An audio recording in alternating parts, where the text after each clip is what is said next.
हदीस नंबर 40।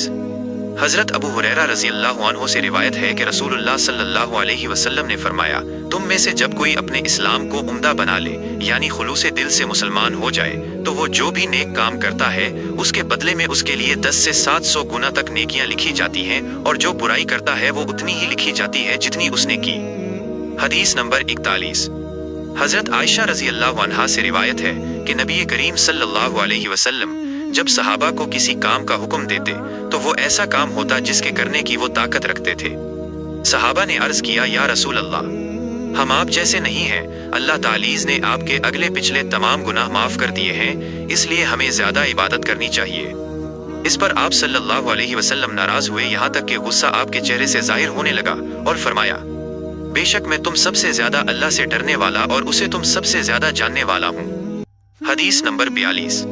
हजरत अनस रज़ी अल्लाह अन्हु से रिवायत है कि नबी करीम सल्लल्लाहु अलैहि वसल्लम ने फरमाया, जिस शख्स ने ला इलाहा इल्लल्लाह कह लिया और उसके दिल में जो एक किस्म का अनाज है के बराबर भी खैर ईमान हो, तो वो जहन्नम से निकलेगा। और जिसने कलमा पढ़ा और उसके दिल में गेहूं के बराबर भी खैर हो, वो भी जहन्नम से निकलेगा। और जिसने कलमा पढ़ा और उसके दिल में एक जर्रे के बराबर भी खैर हो, वो भी जहन्नम से एक न एक दिन जरूर निकलेगा। हदीस नंबर 43। हजरत उमर बिन खत्ताब रजी अल्लाह अन्हु से रिवायत है कि एक यहूदी ने उनसे कहा, ए अमीरुल मोमिनीन, आपकी किताब में एक ऐसी आयत है जिसे आप पढ़ते हैं, अगर वो हम यहूदियों पर नाजिल होती तो हम उस दिन को ईद बना लेते। आपने पूछा, वो कौन सी आयत है? उसने कहा, आज मैंने तुम्हारे लिए तुम्हारा दीन मुकम्मल कर दिया। सूरतुल माइदा 3।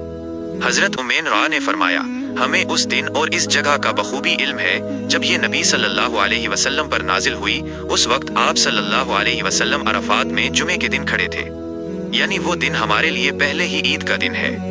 हदीस नंबर 44।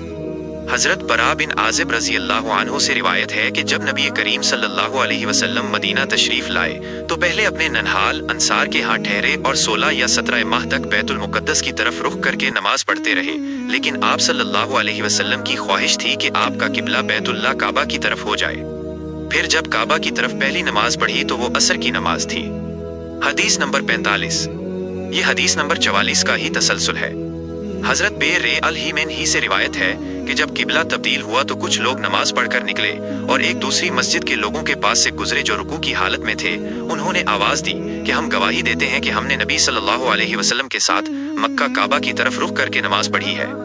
ये सुनकर वो लोग नमाज ही की हालत में काबा की तरफ मुड़ गए।